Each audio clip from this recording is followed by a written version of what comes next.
The Virtual Group Network and PGRL's premier series welcomes you to the Muscular Dystrophy Awareness Month 250 presented by Patriot Media and Marketing Services and hashtag Laps4MD from Bristol Motor Speedway. I'm Austin Belkey alongside J.R. Shepard and Kenny Kibbe in the booth with our director Ryan Seneker in the production trailer.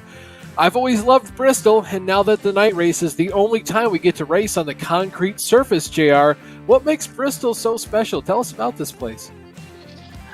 Well, Austin, this place is also known as the world's fastest half mile. This place is just over a half mile, consists of variable banking in the corners, going from 26 degrees at the bottom up to 30 degrees in the high line. The idea behind that is to produce multiple grooves of racing. And while I think the high line is going to be the preferred groove tonight, if you want to make a pass, you're going to have to be able to run that low line when needed. Tonight the weather is partly cloudy, 77 degrees.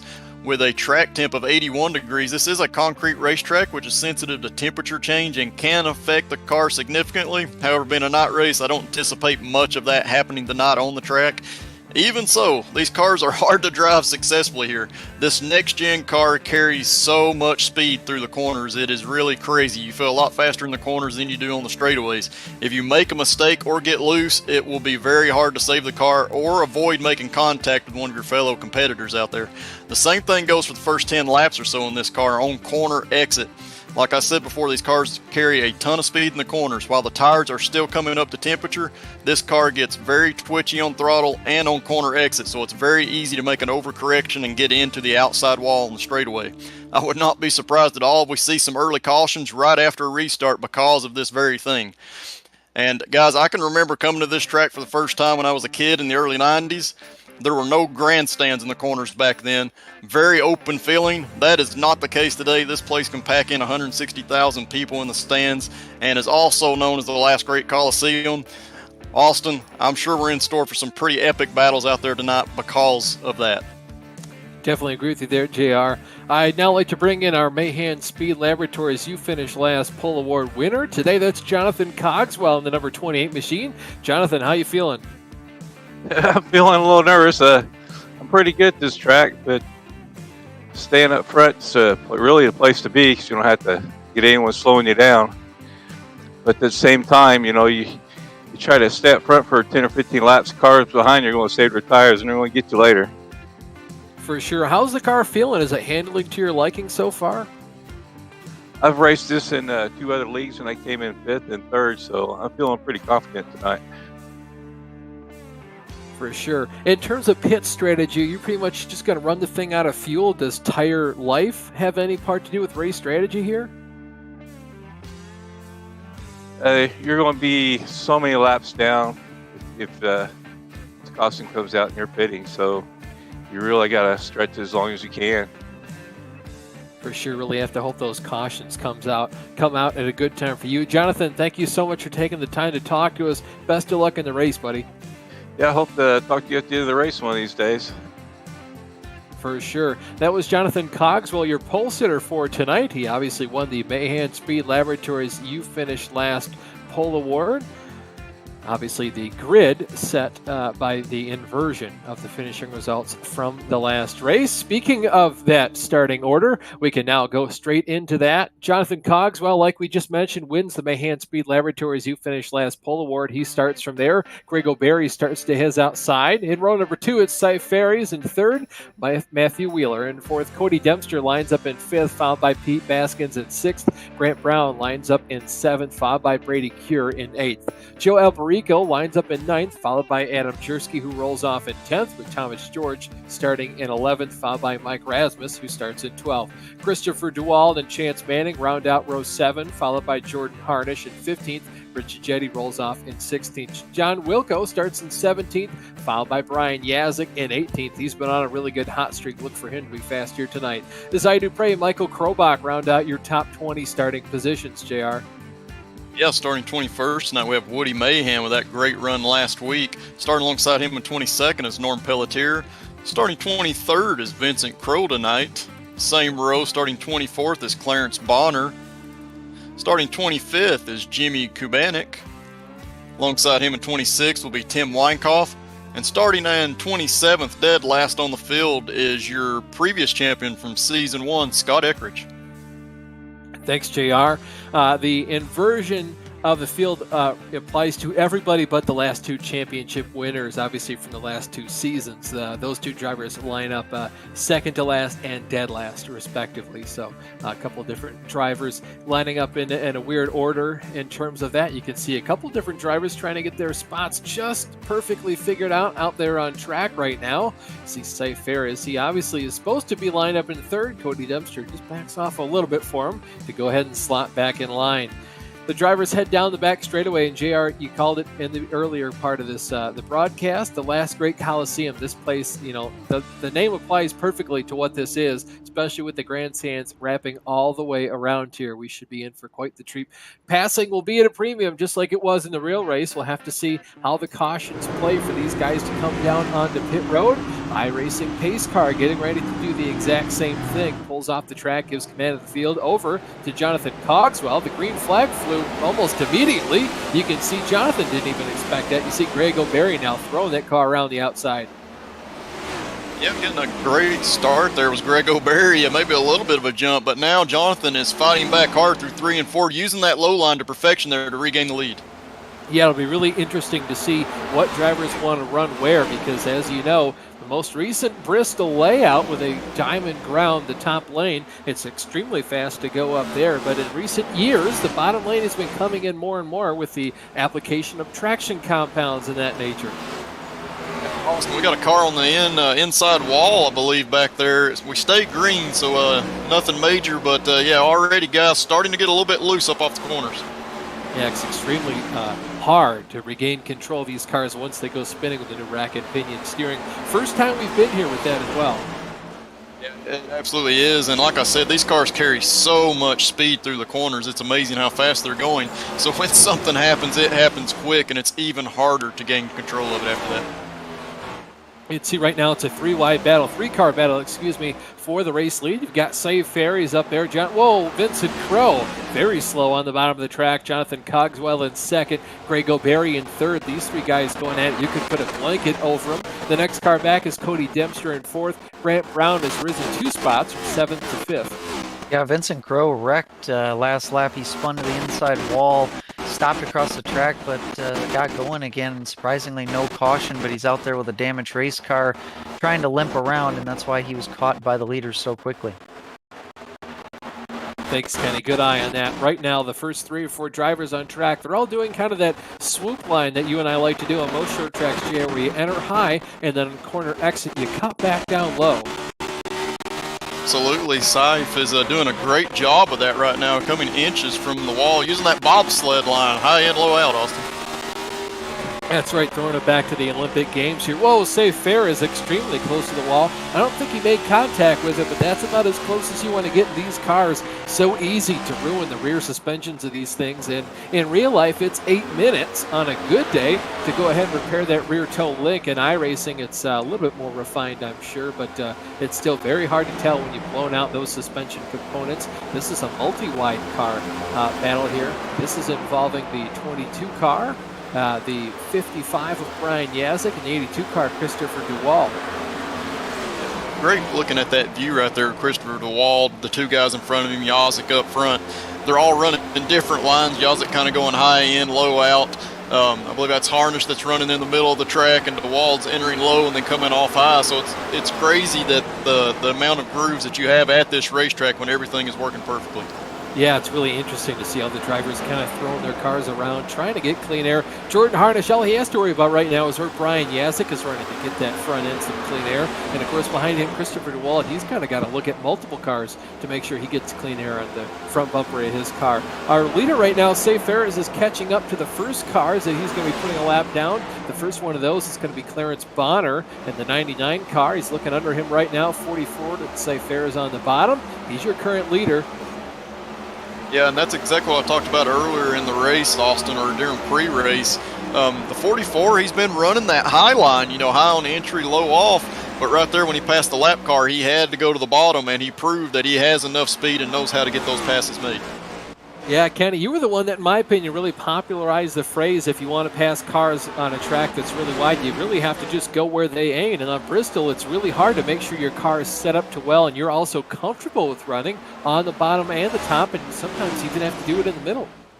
Yeah, I mean, you can have a decent run tonight by, staying up top and being in the preferred lane, but the winner of this race is going to be a driver who can make the bottom work and drive in the lane that's not preferred and still make up time. But it's tricky down there. You have to use up as much of the track as the driver on the outside will allow you, so you really need to wash up out of the corners as far as you can, but it's a dangerous game to play. You basically are trusting that car on the outside to give you enough room on the exit. Well, it's also interesting too because right now, I mean, Clarence Bonner, he's already been put a lap down. Obviously, you don't want to give up any speed to make sure you're the first car one lap down, but there's virtually no reason to go ahead and fight all these drivers behind you. Yeah, the interesting thing there, we see Greg O'Berry, he tried for several laps on the bottom, but was getting very tight on corner exit.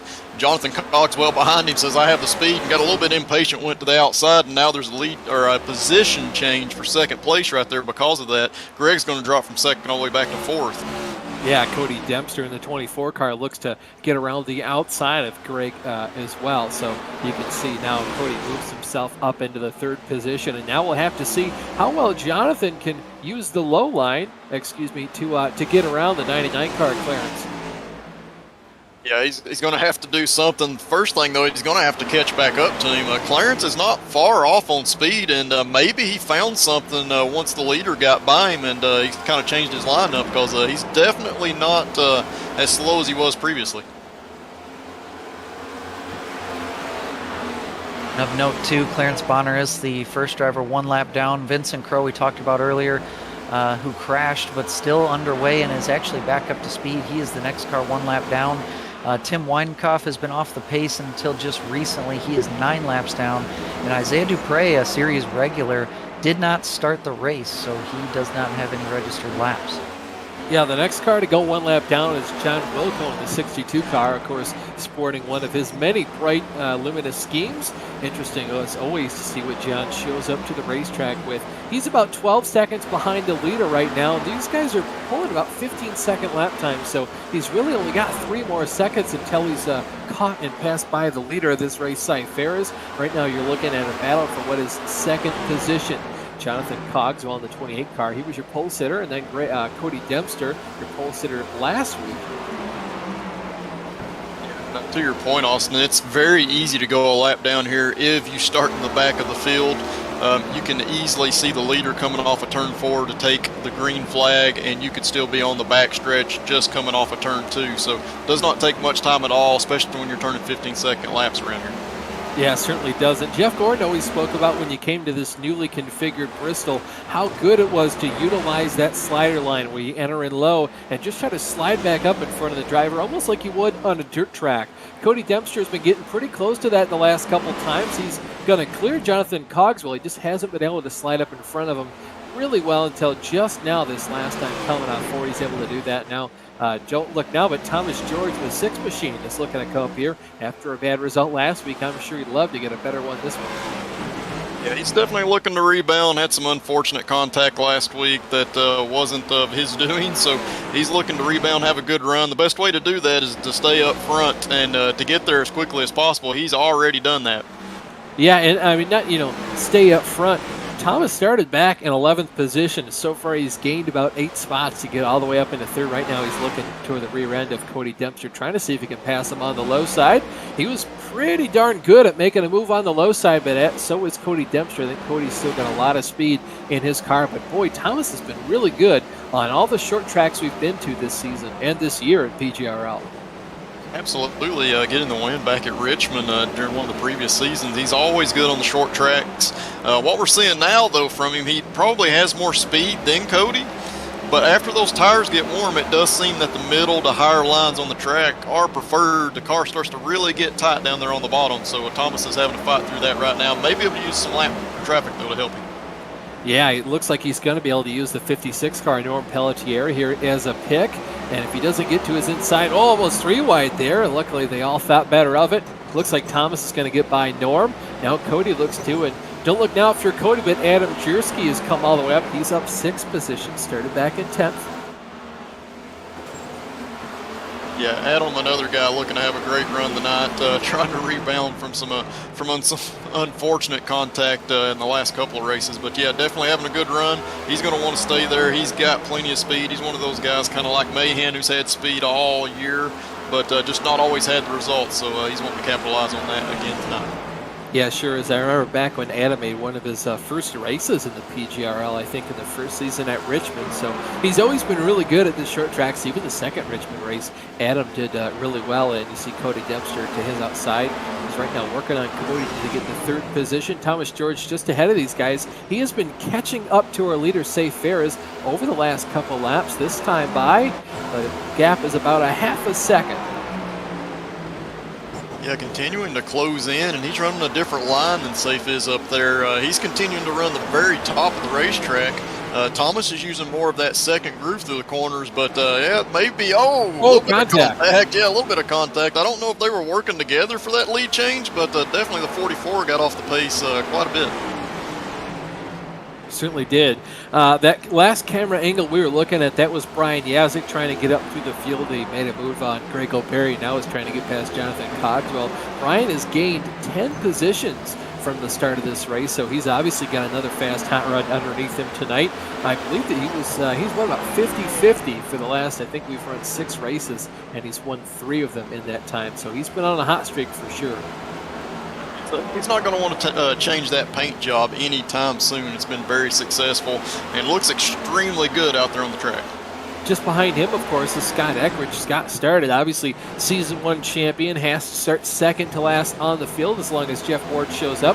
Last year's champion, that being the number 9 of Jeff Ward. Jeff isn't here tonight, so that's definitely going to affect him in the point standings. That'll be 2 races he's missed, so now he is dropping, counting all the other races, and he's already had at least 1 or 2 bad races this season. So for Jeff, you hate to see that, but that's what championship runs are made of, and sometimes real life happens. But right now, Scott Eckridge up a whopping 20 positions from the start of this race. So I've been watching as a driver goes to the pits right in front of Eckridge there, but I've been watching Scott since the very beginning, and as we have a caution, but quickly he ran about the first 20 to maybe 30 laps, really just not even trying, running around the bottom the entire race, and then he's decided to kind of turn it on here, and once he decided to hit go, he has been consistently one of the fastest, if not the fastest, cars on track. So he had just started charging all the way up to 7th from his 27th place starting spot before this yellow. So he'll definitely be a factor, as always.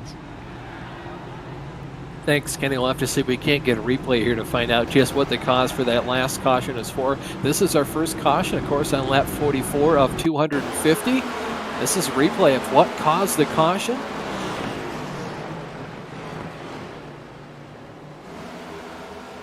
Brady Keir tries to come to pit road, doesn't quite make it, and is forced to stop on the bottom of the racetrack. And because he's going so slow compared to regular race pace, iRacing decides to throw the caution. A lot of cars, though, coming down onto pit road, Kenny.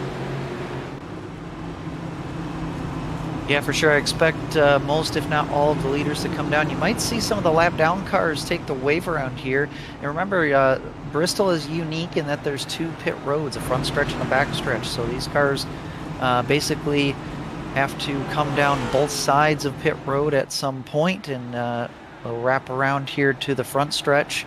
Thomas George will bring them down here.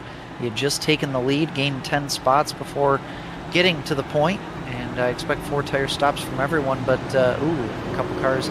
Looks like Rasmus missed his pit box. He might lose a little bit of ground in this pit cycle, but not sure how valuable tires will be tonight. We didn't see a whole lot of fall off in the real Cup race, so I'm not sure if we'll see the same tonight or not, with there not being any traction compound in slightly different conditions. But there you go. Thomas George looks like he is first off pit lane. Kubanek is ahead, but I think he's going back down the pit lane. So Thomas George wins the race off pit road. Thanks, Kenny. Yeah, looking at the lap times, Adam Jerski's fastest lap time for reference was about a 14.8. Most of the drivers had been in the mid-15s to high 15s just before that caution came out. So tires are worth something over about a 40-lap run. But, Kenny, we haven't even talked about the keys to the race, and how far can these guys go on fuel? What are those Kenny's keys? Yeah, guys, so tonight it's a 250-lap race. We got total of 9 sets of tires are sitting in the pits, so I don't really think that will come into play as far as strategy, but you will see some drivers decide to pit, possibly late on to get some fresh rubber if they need to. 120 to 125 laps of fuel on board these race cars. So for fuel, 1 to 2 pit stops, but I believe pretty confident that most drivers will be in multiple times for tires tonight. And the main key of the race tonight is just survive. There should be some attrition. It was a pretty clean start that we had right there, but things happen so quickly. Wrecks can be compounded so easily, and with no fast repairs, it's very important to just keep the race car clean and to be there at the end. Putting my reporter cap hat back on real quick. A couple cars did take the wave around, Grant Brown and Tim Weinkauf, so they're a little bit off strategy, but they will get a lap back here. Thanks, Kenny. Patriot Media and Marketing Services is a Midwestern company that is for racers by racers. They strive to provide personal attention to all of their clients while maintaining the professional touch of a larger scale conglomerate. iRacing Pace Car gets ready to make the hard left turn down pit road, gives command of the field over to Safe Ferris. Thomas George, I guess, was still on the pole, though, or still in first, so he gets to choose when we restart this race. He gets out to a pretty decent lead there, choosing to enter high and cut back low these first couple laps. So JR, the absolute hardest for a driver to maintain control up off the corner. Absolutely. Again, carrying so much speed through the corners here. The car feels so secure going in and through the middle, but as you get on the throttle, the rear end starts to get really loose, and this car gets really twitchy on corner exit. These guys have to be reminded of that. They have to remind themselves of that each and every time we have a restart, because it's going to be very easy to get just a little bit too much while you're underneath the guy and get loose and take yourself or both of you guys out of this race.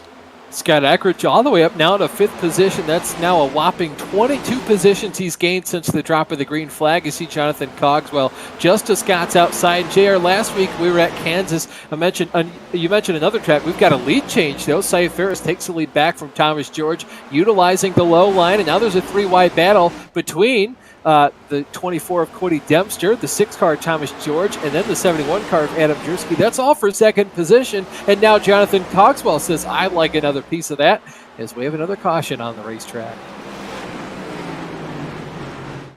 Looks like this one is John Wilco, and another crash that ends up pretty much ending on the apron of the racetrack, but this one does end up being called. Here's the 62 there on the bottom. It looks like he clips a lot of the apron here on the exit of the corner and gets a little bit loose, hits the wall, and just kind of sticks there and slides all the way down to the next turn. And does get it moving, but the iRacing stewards decide to call a yellow on that one. Yeah, John's car slowed down pretty good there after he made contact with the inside wall for long enough, and that's just one of the learning curves of this place. Even veterans sometimes do that, where you just try to get too much on corner exit. You just clip a little bit more of that apron than you'd normally like to, and end up taking that out. I think Vincent Kroll this time by gonna get the lucky dog. I'd like to take a moment just to talk about tonight's sponsor, Patriot Media Marketing Services. Really great guys. They support Laps for MD. It raises funds for an awareness of muscular dystrophy. If you're not aware what that is, muscular dystrophy is a group of genetic diseases that can cause progressive muscular weakness and loss of mobility. Laps for MD is racing towards a cure by supporting the fundraising efforts of Muscular Dystrophy Canada and the Muscular Dystrophy Association in the U.S. For more information, including how to donate yourself, please visit lapsformd.blogspot.com, muscle.ca, and mda.org. Don't forget to share this broadcast with your friends and family, though, too, since September is Muscular Dystrophy Awareness Month, and views count in the fight against muscular dystrophy. I know last season they said any view by season's end, they'd be donating $1. So the money adds up quick. Share this post, guys. Couple drivers coming down pit road expectedly was John Wilco, but also Brian Yazik, Scott Eckridge, and Mike Rasmus, 3 championship caliber drivers all coming in. So kind of an interesting move here, with there only being a few laps of green flag racing that time. Certainly. Brady Cure has manually disconnected from the session as well, so another tidbit of information. Guys, based on what we've seen this far, I feel like it's kind of anybody's game. A lot of fast cars in this. I don't know where exactly you want to run on the track, other than I know, JR, I was getting ready to speak about this. Last week we were at Kansas. Kansas is another racetrack where you can run all over the racetrack. You can go on the bottom, you can go all the way up to the top. But you mentioned something I'd like to key on here in a second. A lower line means less wheel input into the car, less force on the tires. Is that a possible way to save your tires so you can maybe attack later in the run like we saw Scott Eckridge do? Yeah, absolutely. As long as you do like Scott and do not overcharge the entry of the corner while you're running that low line, you have to be very consistent with what you're doing and just very dedicated to being easy, getting in, let the car roll, and come off of the corner as straight as possible. We saw Scott doing that perfectly, and yeah, absolutely. He saved his tires, was the fastest car there toward the end of that last run. Lights are now out atop the iRacing pace car. Safe Fair is a steal. Your leader, Cody Dempster, starts in second to his inside. Then you've got Thomas George and Jonathan Cogswell in row 2. Rounding out the top 3 rows is Adam Dursky and Grego Berry. Rounding out the top 10, Krobach, Manning, Rich Jetty, Woody Mahan. iRacing pace car comes out of turn 4, makes the hard left turn down onto pit road. Command of the race now back into the hands of the 44 driver, Safe Fair, as he puts his foot on the loud one. Gets away from the rest of the field. Pretty sizable lead. Not as big as we saw Thomas George get on the last restart, but now he's got Cody Dempster and Jonathan Cogswell side by side behind him. Saif is loving this. Yeah, absolutely. That's going to allow him to run whatever line he wants and maybe get some ground on these guys. Cody Dempster's able to successfully make that pass for second place. Cogswell stays in third. Yeah, Safe now out ahead of Cody Dempster by about maybe 1.5 to 2 car lengths. Look at how much, though, Cody is throwing this car into the corners. That's not going to work out too well for his front tires, but for right now, you can kind of afford to abuse them the last couple laps off a restart, JR. Yeah, you can try to get everything that you can. That's what guys typically try to do. It's just very, very hard to not overstep the bounds there. Cody has some real-world experience, so he probably knows just how hard he can push that car before it starts to get out of control. Looks like we got another caution on the Speedway here, guys. Yeah, third caution of tonight flies at lap 62 of 250. I'll have to see what this one is for to see the cause for caution. It's unclear to me what this might be for. Looks like there's 1 or 2 slow cars at the rear end of the pack, though. 99, it looks like, of Clarence Bonner. This is the incident that caused the caution. Yeah, so Jimmy Kubanek had Mike Rasmus to his outside, but Kubanek, maybe he got a late call from his spotter or what have you, but he came up the track. Rasmus was there and spun him around, and then later on, I believe it was Bonner that came in a little bit late after the wreck and caused a little bit more contact.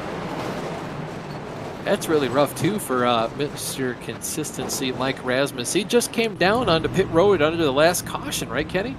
Yes, and that's kind of the risk that you take if you're one of the few cars that decides to pit, is being put back in traffic like that with unfamiliar drivers and just a whole mess of cars around you, and stuff like that can happen.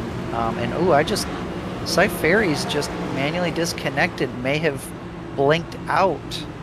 I think he's had connection problems in the past, but that's quite the bombshell. I feel like a manual disconnect is lacking out. I think maybe something happened in real life. Yeah, Woody Mahan goes F. So either he's pulled off the track. Oh yeah, yep. I think he had a hardware malfunction, the way you just kind of turn left into the inside wall there. Yeah, and guys, that type of issue, it's equivalent to having a parts failure in real life. It's one of those things that's unexpected and very little that you can do about it when it does happen. So it's unfortunate. It's part of racing, but that is the equivalent of a real-world parts failure there. And unfortunately, that's going to take him out of tonight's race as far as contention goes. Yeah, a certain quote from Kevin Harvick in the last couple of weeks come to mind, but we're not going to recite that right now. A couple of drivers think Kenny came down onto pit road, not really too many to mention. One driver got back their lap, I think. I wasn't quite sure, wasn't able to catch who that was, but regardless, we're getting ready to restack and re-rack them. We're going to go to commercial. We'll be right back, though. This is the world's premier online racing simulation. iRacing puts you in the driver's seat from your home computer with the most realistic online motorsports experience you'll find anywhere. Race virtually in the world's biggest events with officially licensed series, cars, and tracks. From the high banks of Daytona to the blistering speeds of Indianapolis, the dirt of Eldora to the world's most legendary road courses. It's all here, and with more than 180,000 people just like you already driving, you'll always have someone to race. Ready to get behind the wheel? Sign up at iRacing.com to get started.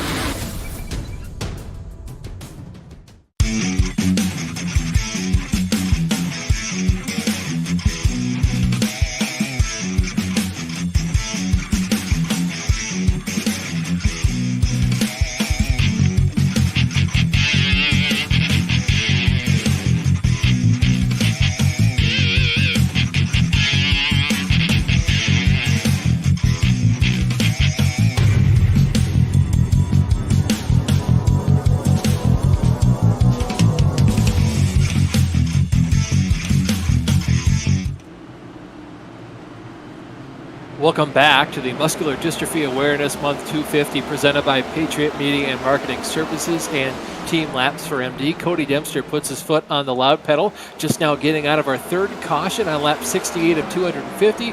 Cody's got about a half a second lead right now over second place Greg O'Berry. So he does see Greg getting a little bit loose on the high side. He's really digging right now, trying to chase down our leader, Cody Dempster, to try to make a pass. Cody committed to that bottom of the track so far, and he continues to go down there.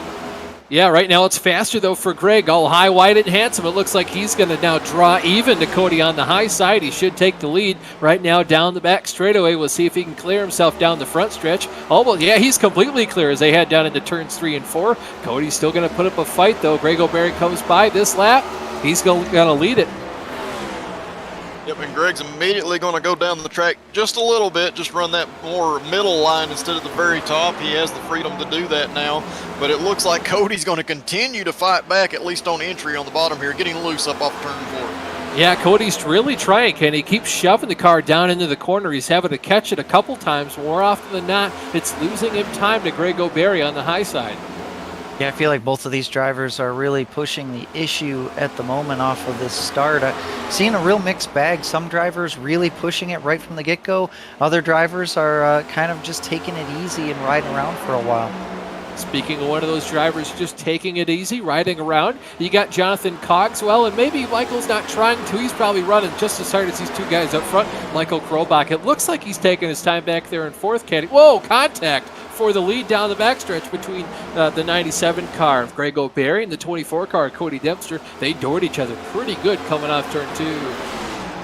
It's so easy for that inside guy to get tight on corner exit, especially off of turn 2. Turn 2's a little bit tighter than turn 4 on exit, so very easy to do. Got to be recognizing that. We see Greg O'Berry actually running a little too high on corner entry into turn 3, getting into that wall, but he's going to continue to fight for the lead here. Yeah, a little too high there for Greg O'Berry. Just barely going to scrape the outside wall. And look at him, just get all the way up to the back of the 24 car, Cody Dempster. These two guys are just pushing the daylights out of each other, really just trying to go as hard as they can. Certainly no let up in these drivers. And of course, we mentioned Michael Krobach. We like to give him a hard time. He gives us a hard time. It's friendly banter back and forth. Except Kenny. Kenny actually hates him. Well, yeah, these two are really driving hard right now, and you can see the variance in lines right now. The 24, he's going to be caught up on entry by the 97 because of the fact that he has to let off early to make the bottom line work, because these cars are just too tight if you want to really push the entry while you're driving on the bottom, and O'Berry's really wanting to push that entry to make the high side work. So you're really seeing two lines that can both work, that end up being pretty equal so far. We said that the top line was probably preferred, which I think it probably is, but I think Dempster is pretty smart by running that bottom. But I just have a feeling that both of these drivers kind of pushing the issue on each other a little too hard, and you see Cogswell is pretty much fully in this battle now. I was just going to mention the third car now in the pack here. Jonathan Cogswell started on pole. Mentioned that he's not going to be up there fighting with these guys all the way from the start. He's run 2 league races, and this car at this track already finished 5th and 3rd into both of those. So looking to kind of make that 1-3-5 kind of deal going for him. So these two guys have been battling. Jonathan's just been waiting in the wings. Yeah, when we talked to him earlier, he was extremely confident because of those 2 league races, and you can see he's got great feeling for what the car is doing. He's been paying attention to these guys racing hard up front, and he's just been minding his own business, running his own lap times, and now he has got right on their back bumpers, guys. So he's just kind of waiting it out to see which car goes first, and he'll follow that one through. Yeah, and the best thing he's got going for him is he can go ahead and use the entire width of the track. He's not really forced to only use half the track width. He can just go wherever he wants and kind of just wait for one of these guys to pass the other and then pass the person that makes the first blink. Yeah, he's fast enough right now. He's probably just riding. He's probably having to lift quite a bit because these guys are side by side in front of him. So he's going to get a little impatient as we go into this run, but eventually he will make that pass. Yeah, and just as Jonathan Cogswell was able to catch up to these 2 drivers because they've been side by side for so long, now you've got Michael Krobach and Rich Jetty catching up to them. So we're getting ready to have pretty much a 5-car pack here for the lead. Yeah, and this is one of those places. It's really tight, high speeds through the corners, very easy to make a mistake in the corner or get loose coming off.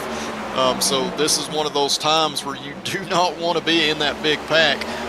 Especially when the 2 leaders are racing this hard. Things can happen, and they can happen quick. Yeah, you certainly don't. These drivers have been pretty much side by side for the last maybe 20 laps or so, and only just very recently has Jonathan Cogswell, Michael Krobach, and Rich Chetty caught up to them. Anymore, it's basically just kind of ride where you want to and pick whatever lane you feel like is going to prevail. Although, Kenny, you don't want to be the guy that pushes it 3 wide, but sometimes if you can go ahead and make it work, it's kind of your prerogative to go ahead and make that pass work and give yourself that clean air. Yeah, I mean, 3 wide is pretty dangerous here just because of the fact that, like I talked about before, the guy on the bottom is going to really try to use up as much of the track as possible. So, I mean, I think that's a move to bring out of your back pocket later on in the race, possibly on a restart. But eventually, one of these 6-7 drivers might get a little bit impatient and try to make that happen because, yeah, we're officially a 7-car battle for the lead at this point, and these leaders really slowing down the rest of the group. Oh, possible contact there between the 2 leaders, and Cogswell, like you said, trying to stick his nose in, maybe make 3 wide work, but this is kind of frustrating actually as a driver, seeing it be side by side for this long.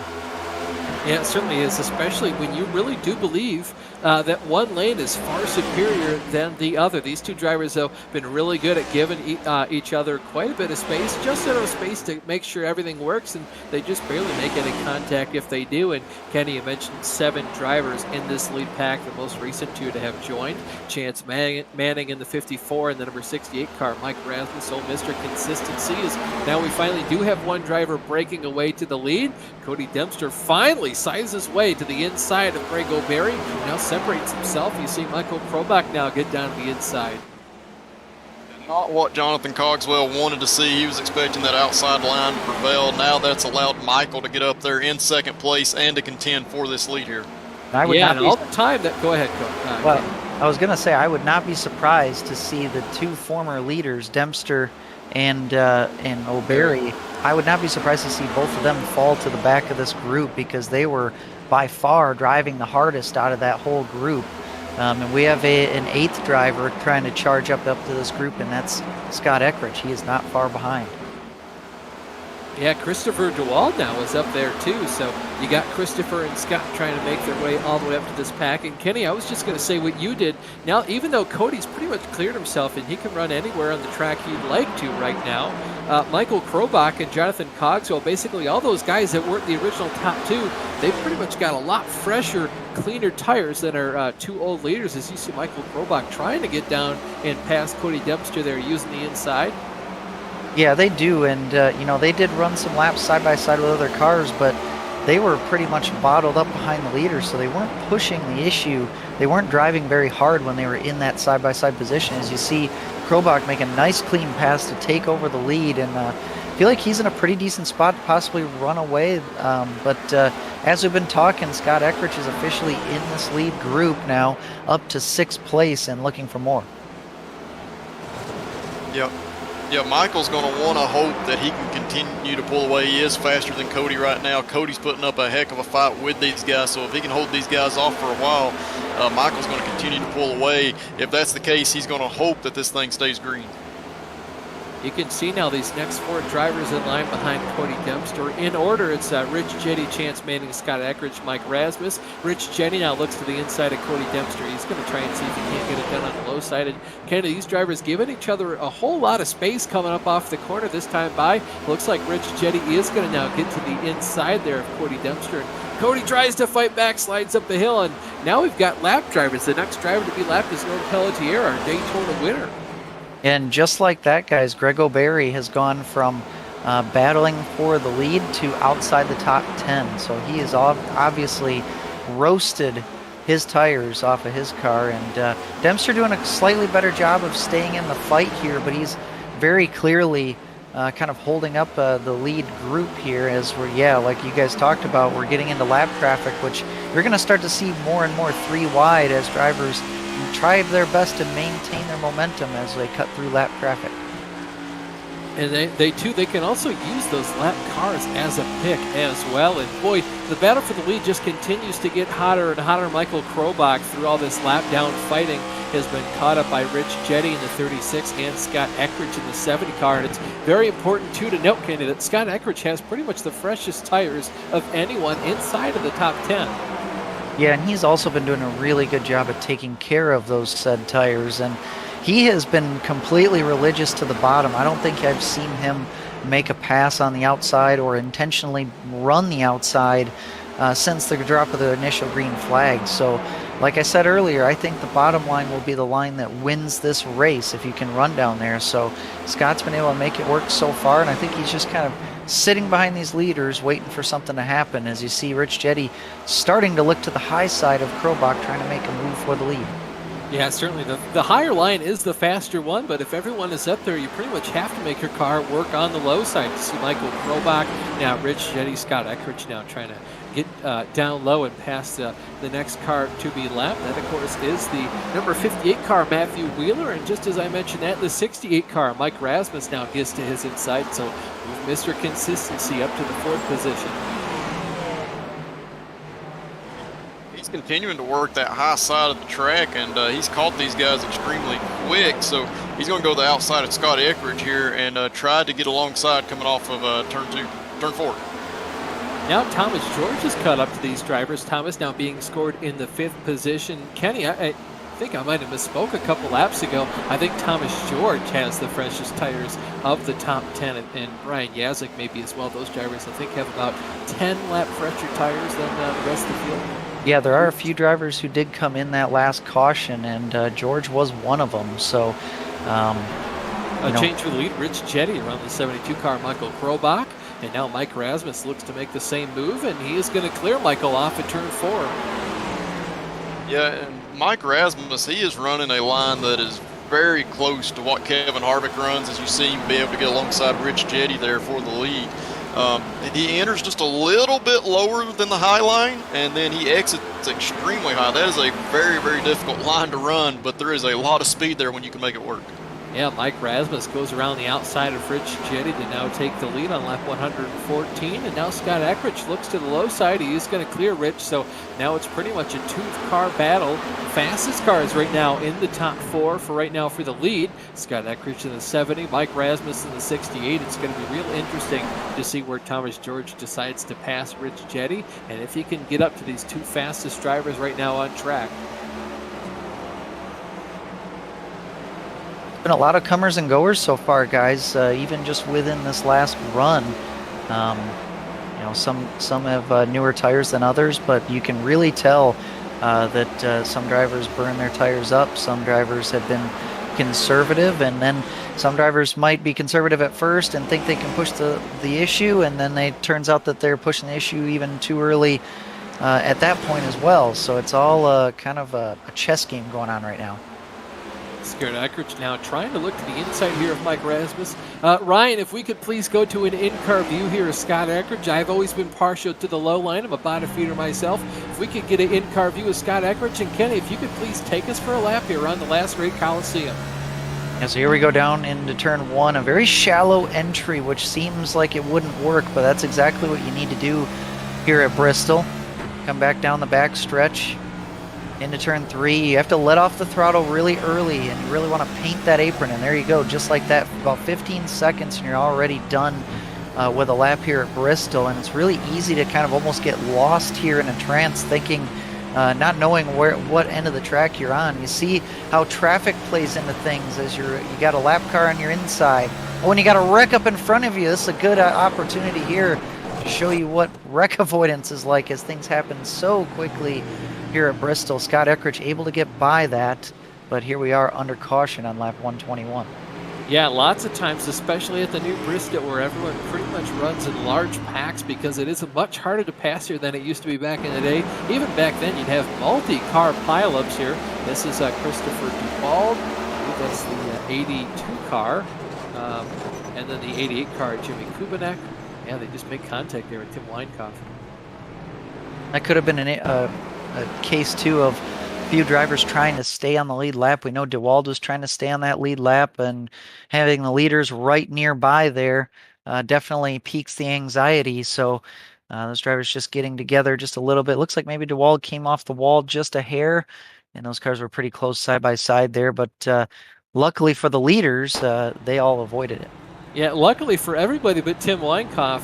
That was pretty much a one-car accident. We'll have to see how much damage there is on the left front there, Christopher DeWalt, but looks like Tim's the only person with damage in that accident. Bunch of cars now coming down onto pit road. If I'm like Rasmus, I might be a little bit scared. I missed the pit entry commitment line. Well, I believe the real-life commitment line and the iRacing commitment line are two different things, because there's an initial commitment line, and then there's a line with the cone at it. He was inside the cone line, so I think he'll be okay, but we'll have to see. And he'll be pitted on the other side here, as Scott Eckrich had to pit on the backstretch pits, and here comes Rasmus around turn 4 and into his box, coming in as the leader. But we're about halfway through this race, so the drivers should be able to make it from here on out on fuel, but I don't expect this to be the last caution, so I expect most drivers to pit at least one more time after this. And we've waited half the race to do it. Let's go ahead and take a look at the current championship point standings here. We're about almost halfway in the season, so the points championship really starting to take shape. Brian Yazik still with a healthy lead there over Woody Mahan. Woody really capitalizing on his win last week to pull within 10 points of Brian Yazik. Thomas George pretty far outside of the lead, but we still have 2 drop weeks to really get ready to take into account. Michael Krobach doing really well, too. He's currently in 4th position, just barely outside of the top 3 in points, JR. Yeah, Adam Jersky, he's had a pretty good run so far tonight. He's 5th place in points. Cody Dempster, we've seen battling for the lead for a lot of the time in this race tonight. He's in 6th place. Chance Manning, he's started to make his way toward the top 5, running in 7th. Isaiah Dupre did not start the race tonight. He's going to lose some points. Rich Jetty's been having a good run. He's in 9th place in points. He's going to move up a little bit. Go ahead and scroll down the list here to see the rest of the championship standings outside of the top 18. I'd really like to, take another quick second here to thank our sponsor, Patriot Media and Marketing Services. They're a Midwestern company that is for racers by racers. They really do strive to provide personal attention to all their clients, and they still maintain that professional touch of a larger scale conglomerate. So definitely go check them out, and they really do a lot here with a pretty good racing league. They're also very, very big on Laps for Muscular Dystrophy.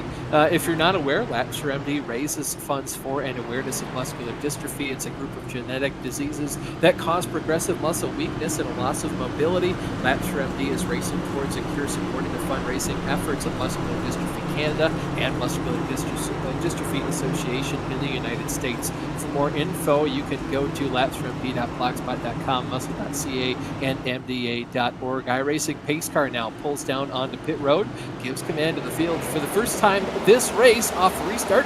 Scott Eckrich is your leader, just as outside there Mike Rasmus.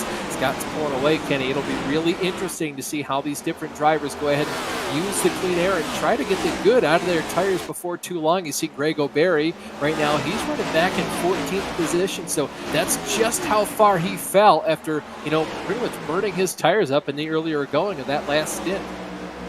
Yeah, Scott Eckrich actually won the race off pit road there, so that's why he took the lead. And it'll be interesting to see what he does here. And JR, I'd like to ask you this. We've seen Scott really run conservatively at the beginning of these runs. Well, now he doesn't have anybody in front of him. So how do you think he's going to judge his pace? I have a feeling he's just kind of going to race the racetrack, and if drivers want to get by him, he'll let them by. Yeah, he's going to race the track, like you said. He's not going to push the issue, especially these first 10, 15 laps when the car is still waiting for the tire temps to come up. The car's a little bit unstable in corner exit. He's going to continue to drive that track. This is the opportunity for some of the other guys to make a run and try to get by him. But if I'm these other guys, I'm going to be a little bit concerned because, like we said, Scott does not appear to be pushing it, and he's continuing to at least run side by side with Mike Rasmus.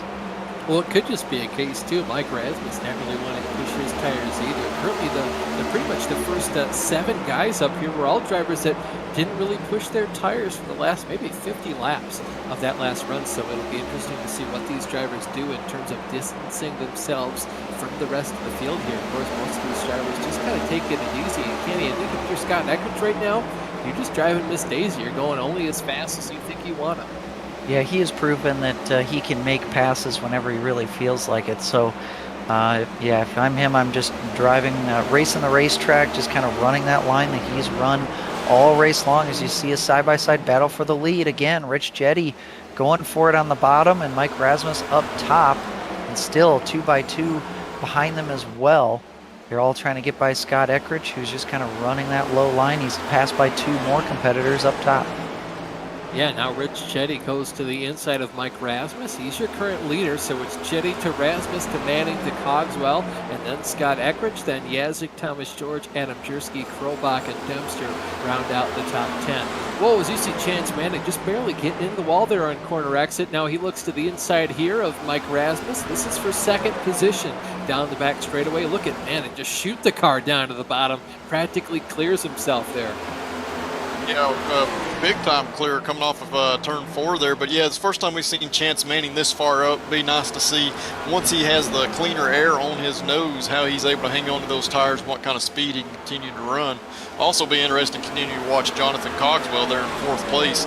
We know in that last run, it looked like he was saving tires, but actually kind of burned up his stuff and went over almost a half lap down the last time. So he lost a ton of ground in the second half of that run.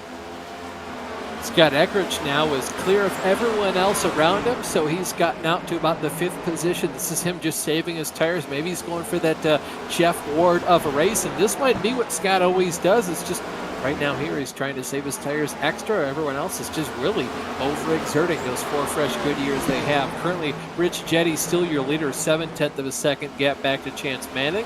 Then Mr. Consistency, Mike Rasmus, Jonathan Cogswell about a 1.5 seconds behind. And it takes a lot of discipline to do what Scott Eckert and some others are trying to do here, and run so conservatively and just kind of have a target lap time or kind of a target line to run. You kind of have to bet on there being a decently long green flag run as well, or else you're going to remain without the track position. Well, it's a feel, too. I mean, just in the car, and you guys know this, too. You know when your tires are kind of just at their peak grip and when you're basically about 10% below that to try and save them. And sometimes it can really come back to bite you. Sometimes it works to a treat.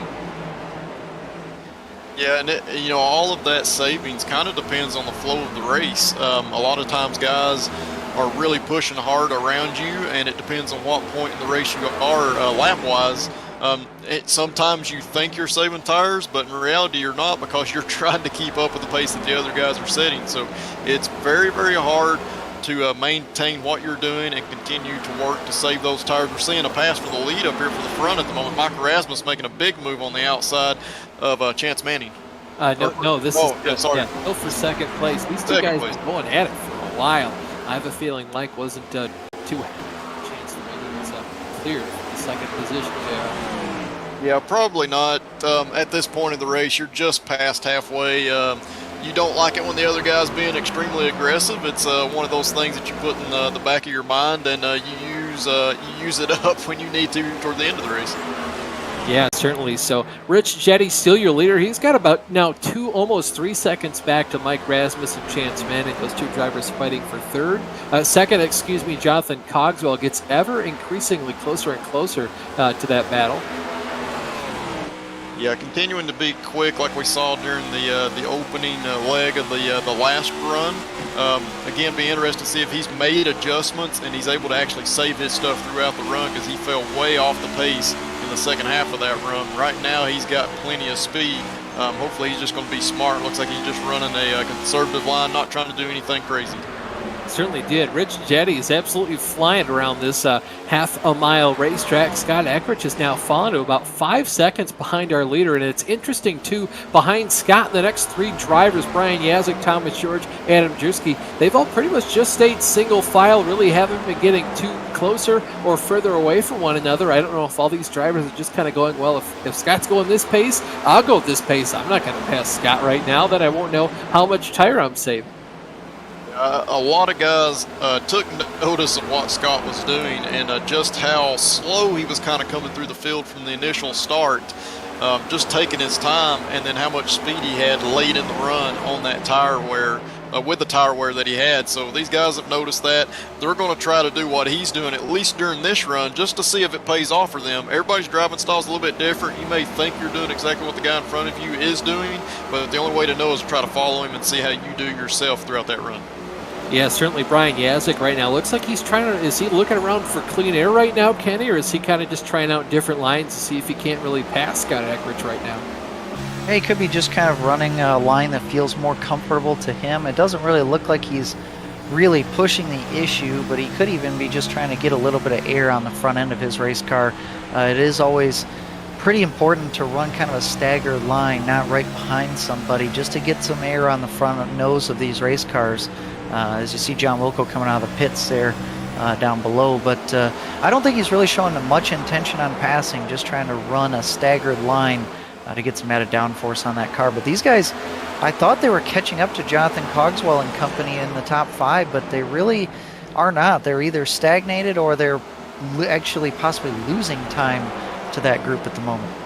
Yeah, the last three laps has really flip-flopped and stagnated quite a bit. They're not really catching or pulling away further from one another. Now the last couple laps, Scott has been eating into leader Rich Jetty's time, so we'll have to see if that continues to increase or decrease. But Rich Jetty, I mean, basically, you know, the further cars you lap, the harder it gets to lap them. But right now, Rich has completely clean air. Yeah, he's continuing to run good laps, but Mike Rasmus is slowly reeling him in. He's gained about a half second the last 2 or 3 laps. So Rich, not sure if he's just slowing down, conserving his tires, or Mike Rasmus has really picked it up. He's down to 2 seconds at the moment, guys. Yeah, Rich's car just doesn't seem to be quite on the same rails that it was about 20 or 30 laps ago, so I think Rich might have gotten the good out of those tires. We'll see if he can't hold on to this lead here, but certainly the rest of the field, Scott Eckrich especially, I've been keeping an eye on him. He's been running Rich down quite heavily as you see Rich now get around the outside of lap car Norm Pelletier. We saw Rich really go up there and get the lead early. He's probably used up a little bit of his front tires compared to the guys behind, so he's probably going to fall back a little bit, but he has a good enough lead right now that if he doesn't race these guys real hard once they catch him, he's not going to lose a ton of time. He may be able to salvage a good position out of this run.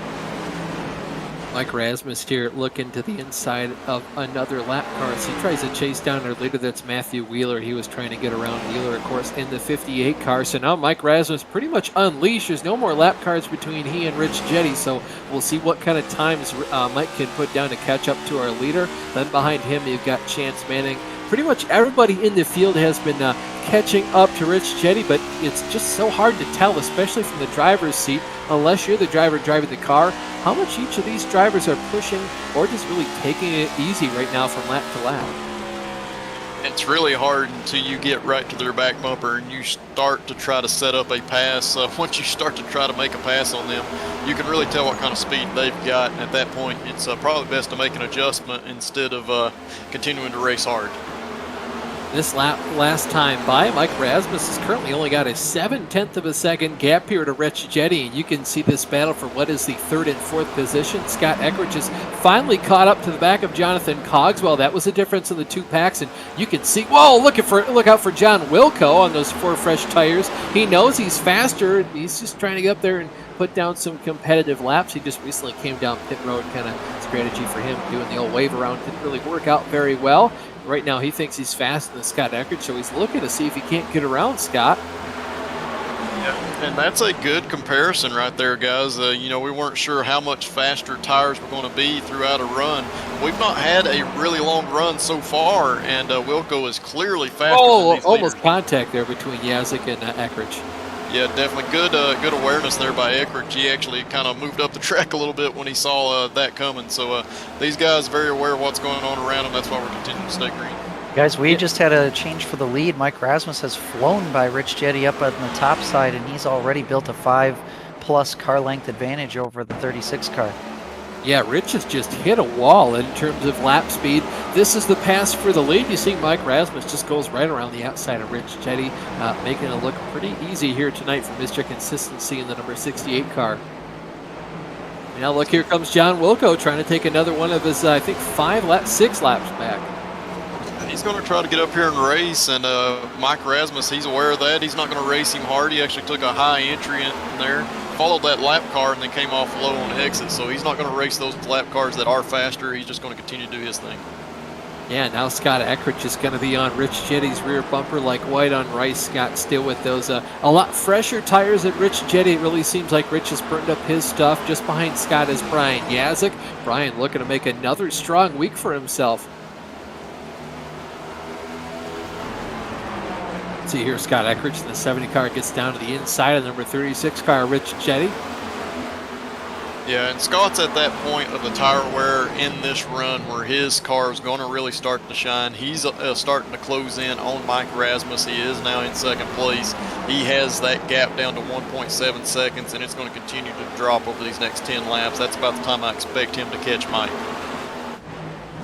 You can see now Brian Yazik in the 55 car trying to get down underneath the number 36 car, Rich Jetty as well.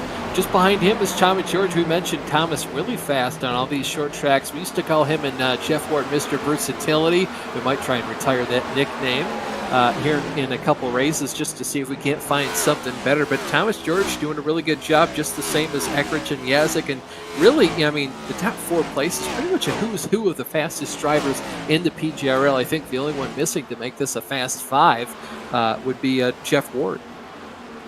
Yeah, absolutely. These are the guys that we see toward the front each and every week. They're the ones that you have to beat if you're going to win one of these PGRL races.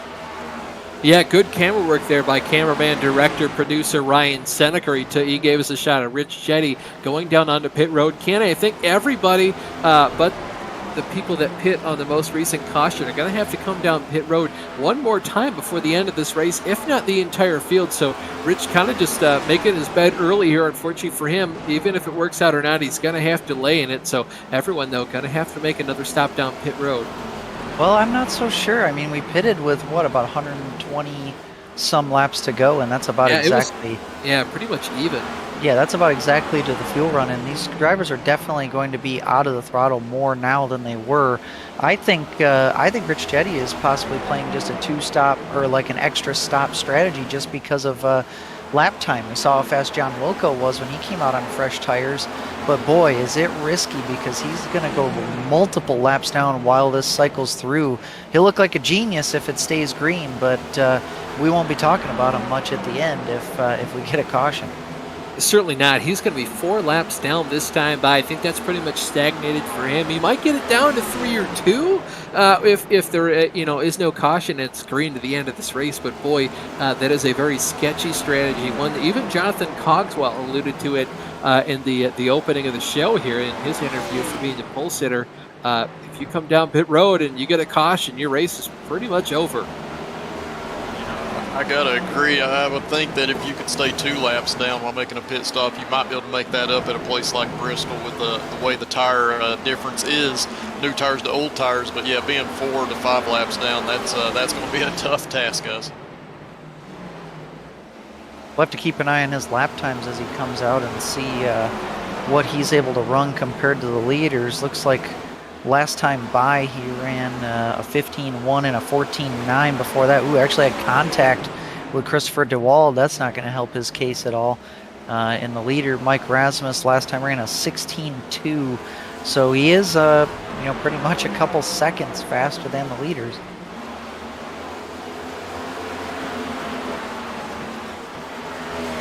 Mike Rasmus is still your overall race leader. He's got about a second gap back to Scott Eckridge. Scott has about a 3-second gap back to Brian Yazik. Then you've got Michael Krobach just behind Brian. Currently Michael Krobach, and then Thomas George rounds out your top 5. Oh, we've had a position change. Michael Krobach has now just gotten around the outside there of Thomas George last time by. Yeah, Michael continuing to have a good race. Not been one to really push the issue, but he's continuing to move forward each and every time that he falls back a little bit. So definitely got a lot of speed in that car, and he's running his race and doing it very well tonight. Yeah, he's making his way underneath what looks to be the 40 car, Pete Baskins. You know, it's Grant Brown. That's my bad. 41 car, Grant Brown. Yeah, guys, I was going back and watching Rich Jetty's pit stop, and he actually sat in his pit stall for quite some time after the 4-tire stop. So I think if it was just a regular pit stop, he might have been more like 2 or 3 laps behind the pack. But yeah, I think his strategy is going to be hurt. Maybe it wasn't even intentional. Maybe he had to pit out of necessity for some reason. But that's going to hurt his chances of getting back up there. But he is running some pretty fast lap times for now. Yeah, it could be a speeding penalty as well. Of note, how about Vincent Kroga? He's currently running in 8th position. A pretty good, solid top 10 run here for Vincent. Pretty cool to see him back in the car after what we know are some medical issues for Vincent. So glad to see him out here. Currently losing the Crow and Krobach show. Michael Krobach having another career week for him out here, trying to go back-to-back with the podium finishes. Unfortunately for him right now, he'd be talking to his best friend Kenny Kibbe, huh, Kenny? Oh, caution! Oh. And I was just about to talk about the battle that we had for the lead. Scott Eckridge had just gotten around Mike Rasmus, and then Greg O'Berry spun right in front of both of these cars. We're looking at O'Berry now. I think that's Harnish who ends up running into the back of him off of turn 4. These were the last 2 cars that were left on the lead lap at the time. And the leaders were right behind these guys. Looks like no harm, no foul done, but they might have lost a lap, or at least O'Berry might have in the process of spinning. There's the leaders passing by. Yeah, O'Berry definitely lost a lap there. He might lose 2 if he can't get that car turned around in time. This is another replay of what happened. And JR, it's so hard, to judge closing rate from one driver to another.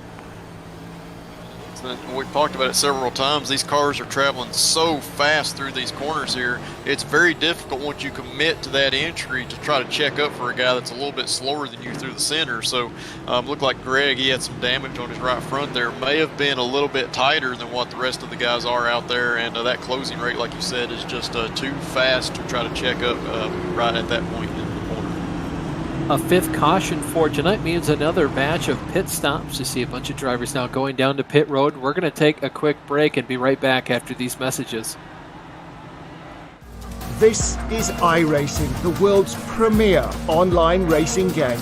iRacing puts you in the driver's seat to experience today's newest form of competitive motorsport, virtual racing, all from your home PC. Race virtually in indoor series from NASCAR, IndyCar, IMSA, the World of Outlaws, Aussie Supercars and more. Take on legendary circuits like Daytona, Silverstone and the Nürburgring. Join iRacing's global online racing community and get on track today at iRacing.com.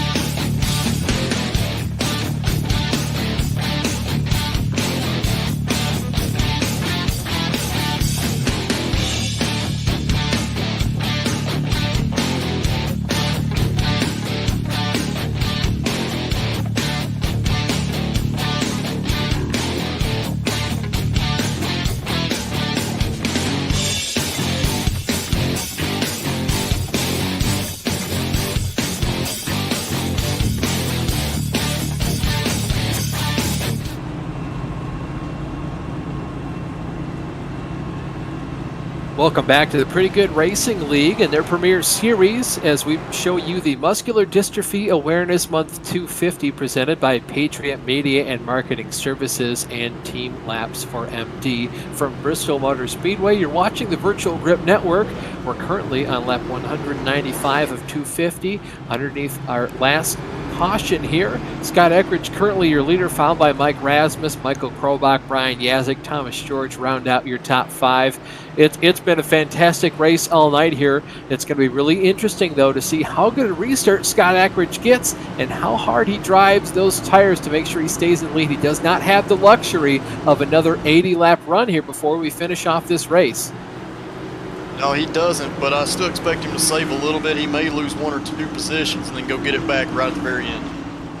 iRacing pace car pulls down pit road. Scott Eckridge gets a really good start there. He had a huge gap to Mike Rasmus already. We'll have to see how much Scott saves his tires. And don't forget about that number 55 car, Brian Yazik. He's looking to keep up that 50% winning percentage here in the last 5 or 6 races. Yeah, absolutely. Been great in that paint scheme. You see guys pushing hard. Mike Rasmus getting a little bit loose up off of the corners. The one thing, looks like we got another caution on the Speedway, guys. Oh, Woody Mahan. Oh, geez, last week's winner, Woody Mahan. Yeah, Mahan had a bad run off of turn 4, and O'Barry was to his outside, and they just kind of came together. O'Barry was not too washed up to the top of the track, and I think maybe Mahan thought he was going to get more room, and he ends up getting spun into the outside wall. Yeah, that might have been O'Barry just trying to straighten up corner exit a little bit too much. He had about a whole half a car width, maybe whole car width up to the wall. So I think Woody and Kenny, you talked about it. You really have to hope that the driver to your outside, if you're running down low, washes all the way up to the wall to give you that space to get up off the corner. And that's just one of those situations where the space he needed just wasn't given. Yeah, you couple that with also the fact that Greg O'Barry approached him so quickly. He wasn't really there entering the corner, and then all of a sudden was right next to him through the corner. So that kind of stuff happens real quick. Sometimes you'll take a look up in your mirror and notice that you don't have a driver to your outside, and then all of a sudden, you try to finish the corner and boom, there's a car to your outside. And sometimes it's just kind of too late. Not saying that that's what happened there, but just another example of how quickly things can unfold at Bristol. Yeah, well, especially just the disparity in speed of corner exit. The high line, you get so much momentum off the high line, you can really get to someone's outside in a hurry. So it's very often quite the surprise to hear your spotter say, car outside, you're halfway down the straightaway. Greg O'Barry was also trying to get a free pass there, which that will not happen since he was involved in the accident. So he will remain 1 lap down. He is right now the only car 1 lap down in 16th. The next cars are 3 laps down, Grant Brown and Rich Jetty at the moment. Woody Mahan is on his way down pit lane, probably to do some damage repair. He is still on the lead lap at the moment. And at this point, on the lead lap is going to guarantee you a top 15 finish. So if he can just stay out there, his run won't be too terrible. We'd like to thank our sponsor for tonight's race, Patriot Media and Marketing Services. They're a Midwestern company that is for racers by racers. They strive to provide personal attention to all of their clients while still maintaining the professional touch of a larger scale conglomerate. Definitely go check them out. We'd like to thank Patriot Media and Marketing Services for sponsoring tonight's coverage of this race at Bristol Motor Speedway here for the Muscular Dystrophy Awareness Month 250, presented by Patriot Media and Marketing Services and Team Laps for MD. Just crossed over the lap 200 threshold. We're about 80% or more of the way through this race. We've got about 49 laps to go here before everything is all said and done. And guys, this race has really been one of comers and goers. It's going to be very interesting to see what this top 5 does. These guys here up in the top 5 have been the ones most likely to save their tires all throughout the race, and it's played really well into their hands thus far because we've had 2 pretty long green flag runs before the most recent caution.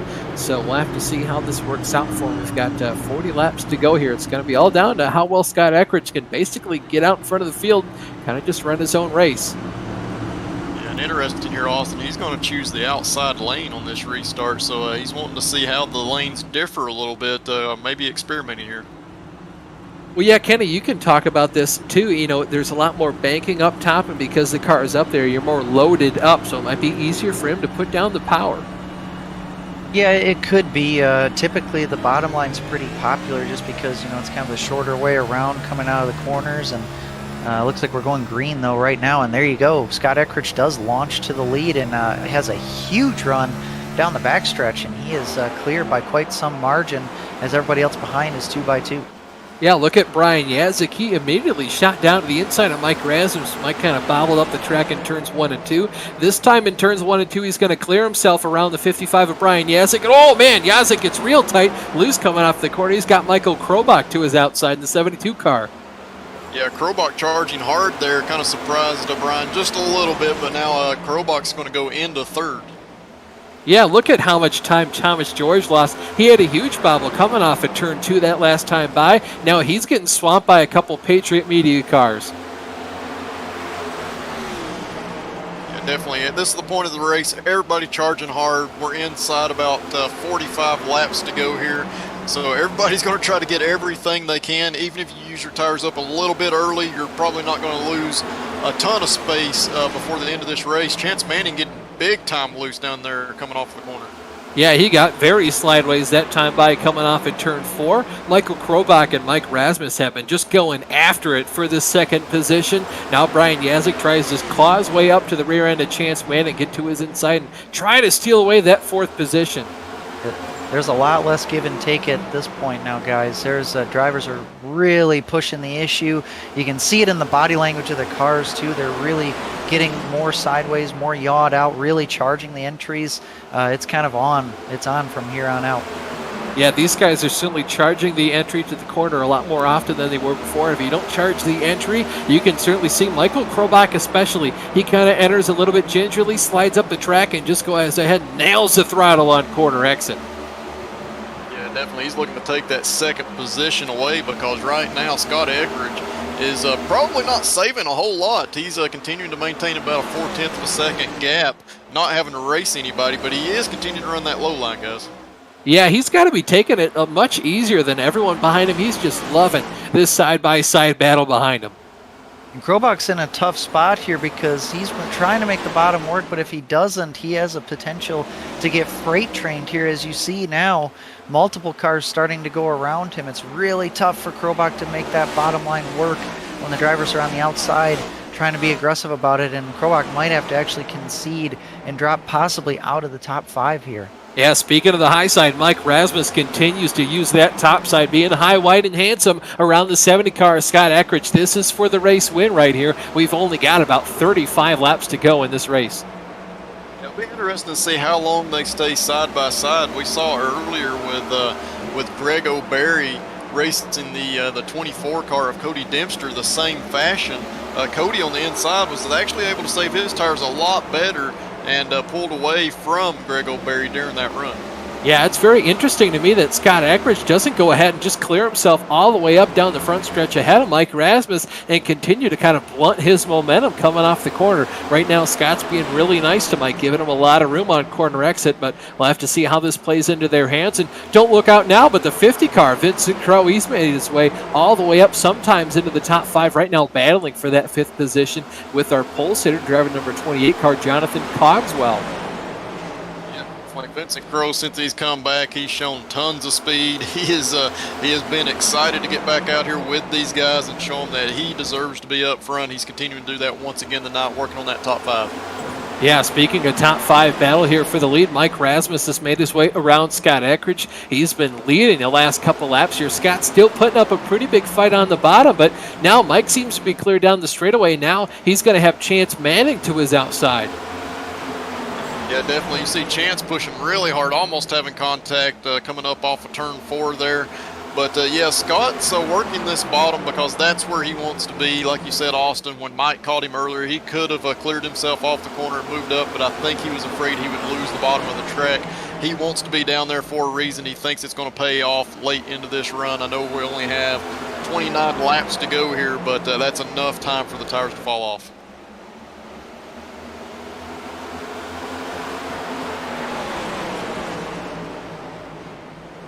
These drivers still 2 by 2, and I really worry about this at this late stage. One mistake happens, especially up towards the front, that could bottle up the entire field in a wreck. Yeah, and we have to be really careful, too, that there's not a wreck about halfway through the field. That last time by, coming off of turn 4, I think it was Cody Dempster and Greg O'Berry. Yeah, they continue to get super close there, coming off the corners. Cody on the inside, Greg on the outside. Oh, they are getting into each other down the front stretch, making heavy contact with one another. Yeah, we called that one, guys. Everybody kind of saw that one coming, and definitely Cody looked like he probably got a little tight off the corner. Greg O'Berry probably wasn't all the way up against the outside wall. We'll have to watch the replay and see exactly what happened here, but definitely contact coming onto the straightaway. Yeah, you can see Greg not all the way up against the wall. Cody just continues to go further and further towards it, Kenny. Yeah, and it looked like the contact was actually initiated by Netcode. I'm actually not 100% positive they would have really wrecked each other that much. Had a little bit of extracurriculars after that, but I'm not sure if they really would have wrecked if they would have just kind of rubbed against each other, but that Netcode made things a little bit worse. But yeah, if you're on the bottom, you're just trying to take up as much space as you can, and that's exactly what Dempster was doing. Yeah, you could argue either way. Maybe Dempster doing a little bit of pinching on the outside, and maybe Barry just a little bit off the outside wall. But that's the kind of mistake I was kind of expecting to happen up towards the front in some way. And luckily for the leaders, it didn't happen right up in the front. And speaking of the leaders, most everybody coming down pit lane will have to see if anybody decides to stay out. But I'm pretty confident most leaders are going to come in here. Yep, while you're talking about that most recent caution there, Kenny, I was just going to mention that, most of the leaders looking like they're going to have to come down pit road, and I think this is the right call, JR. Yeah, definitely. We're at a point where the tires are definitely going to fall off to where you would notice it compared to new tires. Will be interesting here to see if anybody tries to do a two-stop strategy to gain that track position on Scott. Yeah, and I think if we do have any more cautions from beyond this point, I wouldn't really expect anyone else except for maybe towards the tail end of the lead lap to come in. As you see the race off of pit road, Scott Eckrich wins that race. Rasmus second, Manning third, George fourth, and Crow fifth. And this is going to completely shuffle the inside and outside lines. That the group is going to look a little bit differently than it did when the caution came out. Yeah, these guys are going to go back green flag racing with about maybe 20 laps to go. So I think right now, if you're Scott Eckrich, you're basically just getting all the good you can out of these tires. Yeah, there's no reason to save now. It's not going to do you any good. So you definitely need to have speed as soon as the green flag drops and be able to carry it through those remaining 20 laps.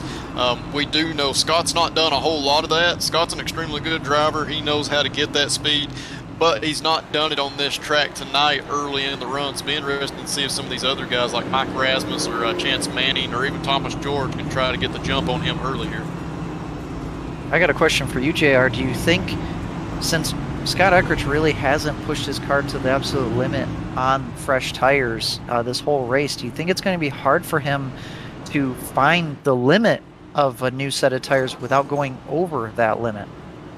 It's a very high possibility because, like I said, this car is one at this track particularly that feels extremely in the track. It feels like you have tons of grip until all of a sudden on corner exit you don't. So he's going to try to work his way into it gingerly, but at the same time he's got to go. The thing that you notice here, he is taking the high side.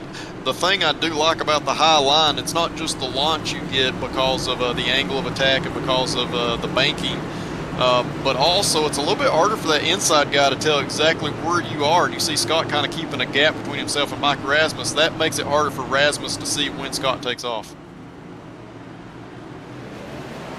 iRacing pace car down pit road. Scott Eckrich puts his foot on the loud pedal once again, choosing the high side.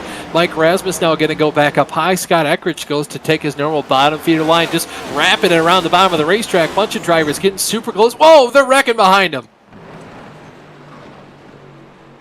I think that was Cody Dempster. No, not Cody Dempster. Brown. Pete Baskets. Grant Brown and Joe Alberico got together. I don't blame you there. Most of those cars look pretty similar. It's three colors. But yeah, Alberico, he had a really terrible turn too, and Grant Brown kind of came out of nowhere, and it was just kind of a coming together. Yeah, Alberico really had to turn the wheel very sharply to stay off the wall, and Grant Brown ended up showing up to the party late in the corner. But just a coming together there. Looks like just a 2-car accident. Brown with a decent bit of damage. We'll see if he can limp her home. Yeah, and this is one of the things that we may continue to see in these remaining laps. Every time that we bunch this field back together to go green, there's the possibility of one person making just one small mistake and everybody around him being too close to try to avoid, and it could be an even bigger wreck than what we just saw. Oh yeah, I mean, these guys are running closer together right now than they have pretty much all race. I mean, the give and take that was there earlier, that's gone. You're taking as much as you can, and you're going to run everyone beside you a lot harder and a lot closer than you have been all race. The pay window's going to open here in about 18, 19 laps, so you really have to be on the top of your game. Well, if we do have one more caution, that will get Rich Jetty. Remember how he pitted under green flag conditions earlier, and we thought his race was pretty much over. Not to say that he would get many laps to make hay on the lead lap if we get that other caution, but decent recovery for the 36 car. He's locked into 16th spot at the moment, and we'll have to see if we do get a caution if he's able to gain any more spots.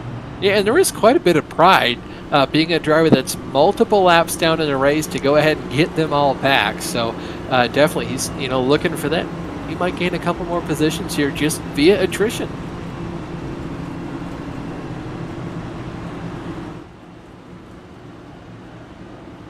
Yeah, this is definitely going to be an interesting restart. Everybody pushing the limits. The drivers out in the front were relatively clean on that start. But yeah, everybody's even here. It's going to really come down to you're basically just running a bunch of qualifying laps until the end. Certainly Scott Eckridge currently in the first position. Mike Rasmus, Mr. Consistency behind him. Chance Manning in the 54 currently running third. Then you got Thomas George in the 6 car. George looking to make a pretty large rebound after the abysmal run he had last race in Kansas. He was taken out in a wreck pretty early on, of course, not of his doing. Vincent Crowe currently in the top 5. Vincent started pretty far deep in the field. This will be his second week in a row of having a whole lot of speed. He probably had one of the fastest cars in Kansas. He just got the bad end of a raw deal there with caution strategy, and when he had to pit, just really needed a caution to come out in the last stint of last race. And unfortunately for Vincent, it just never came out. Jordan Harnish currently in 6th position. Then Jonathan Cogswell, he sat on pole for tonight. He's currently in 7th. Michael Krobach in 8th. Pete Baskins in 9th. Adam Jersky rounds out your top 10. Yeah, and we can see here, guys.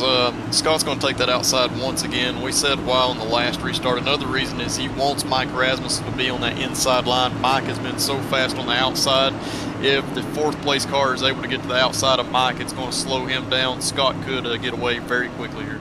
Yeah, and if you're on a single monitor, it's a lot harder to see the car out the right side of your car than it is out the left. Scott once again gets a really good launch on the restart, and just what he wanted to have happen. Thomas George now gets to the outside of Mike Rasmus. Whoa, oh, it looked like we had another caution out on the racetrack now. Mike Rasmus slots back into 3rd position very handily there, just ahead of Chance Manning. Scott Eckridge currently with about a 3 or 4 car length lead. One driver super sideways down the front stretch. That's Vincent Crowe. Oh, he's still loose. Yeah, he's going to have to hang on to it. That's a very vulnerable position when you get half car all on the apron, half car still on the banking. He was able to keep control of that. Nice job, but he's lost a ton of time. Looks like Yazik was going sideways there. Yeah, Yazik now extremely sideways. This will be his first bad run in quite a while here. Getting extremely sideways look for him saves the car, but he'll be pretty much the last driver here on the lead lap. Still Scott Eckridge with a pretty handy lead here, about 3 or 4 car lengths ahead of Thomas George. Then just behind him is Mr. Consistency, Mike Rasmus, finishing on the podium one more time in his future. We'll see. Thomas is closing in here a little bit, guys. He's getting huge runs up off the corner, running that little bit higher exit than what Scott is running. Be interested to see if Scott continues to work that bottom. The bottom's usually good the first few laps. You see Scott wiggling there, and Thomas is there. Yeah, Scott got really loose that last time coming out of turn 4. That allowed Thomas George to get right up on his rear bumper. Now Scott moves up the track, trying to take his line away. George now looks to the inside. He's not going to be able to even get to his inside. Scott Eckridge is still clear now. Both these drivers up practically rim ride along the top of the racetrack. You guys, this is about the first time that Eckridge has really run the top side consistently. He knows that that's possibly the line that George wants to run, and that's the only reason why he's up there. Yeah, half the reason you stay ahead of this guy, you got to run the line he's on, try and put that dirty air on his nose, force him to go in places he's not comfortable going. Now Scott Eckridge goes up the track. George had a look to the inside, wasn't able to get very close. No, this has definitely slowed Thomas's run down for sure. He was making all of his time on the top side of the track. His only hope is to run slightly lower than what Scott's doing, and really more than anything, just keep inside of or keep in Scott's mirror, because it may cause Scott to just slightly overdrive corner entry one time, and that may be enough. Yeah, stay on him. Just keep pressuring Eckridge to see maybe he can make a very rare error. Yeah, it's doubtful, but you never know for sure. So Thomas is going to have to try to do something different. Actually, Scott, now that he's ran the top line for 3 or 4 consecutive laps, he's actually starting to pull away slightly here. So definitely finding some speed in this short run. And that's no surprise either, Kennedy. Once you're up there for a couple laps, you kind of get a feeling of what you have to do and how your car behaves up there. Yeah, and I think really Scott just had to kind of get used to it up there and also get used to pushing the issue on these new tires. And I think once the tires have built up their temperature and he's started to get into a rhythm, we know that Scott's a rhythm race car driver. He's been able to now pull away, running really good laps and running right up near the fence, which is where you need to run if you want to make up good time. So at this point, with 2 laps to go, Eckridge is pulling away, and Rasmus actually starting to close the gap a little bit on George as we're looking at a train near the back of the top 10. Yeah, this is 4th place all the way back to the 71 car of Adam Jersky in 8th. White flag is out, though, last lap. Scott Eckridge currently about 0.6 of a second clear of 2nd place Thomas George. Eckridge in the 70 car comes through turns 3 and 4 on the high side. This time by to take the checkered flag. Scott Eckridge once again starts last, finishes first. Continuing to do something that we're accustomed to seeing him do. Not done a whole lot of it this season, but getting back there once again, and no surprise to us, has tons of speed each and every week, no matter what type of track we're running on. Scott Eckridge victorious. He's conquered the last great Coliseum. We're going to let iRacing timing and scoring sort itself out. When we come back, we're going to go through the final order, interview our top 3 finishers, and then close the show. Don't click the mouse and go anywhere. We'll be right back. This is the world's premier online racing simulation. iRacing puts you in the driver's seat from your home computer with the most realistic online motorsports experience you'll find anywhere. Race virtually in the world's biggest events with officially licensed series, cars, and tracks. From the high banks of Daytona to the blistering speeds of Indianapolis, the dirt of Eldora to the world's most legendary road courses. It's all here, and with more than 180,000 people just like you already driving, you'll always have someone to race. Ready to get behind the wheel? Sign up at iRacing.com to get started.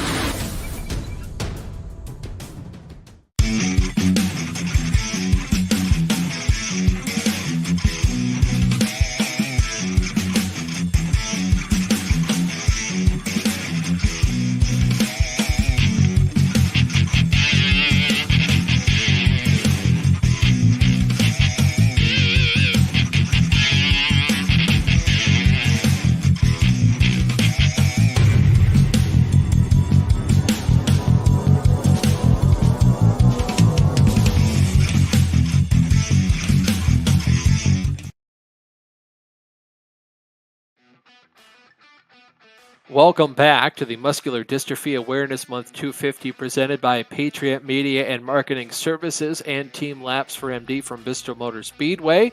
Patriot Media and Marketing Services is a Midwestern company that is for racers by racers. They strive to provide personal attention to all of their clients while maintaining the professional touch of a larger scale conglomerate. If you're not aware, Laps for MD raises funds for and awareness of muscular dystrophy, a group of genetic diseases that cause progressive muscle weakness and loss of mobility. Laps for MD is racing towards a cure by supporting the fundraising efforts of Muscular Dystrophy Canada and the Muscular Dystrophy Association in the United States. For more information, including how to donate yourself, please visit lapsformd.blogspot.com.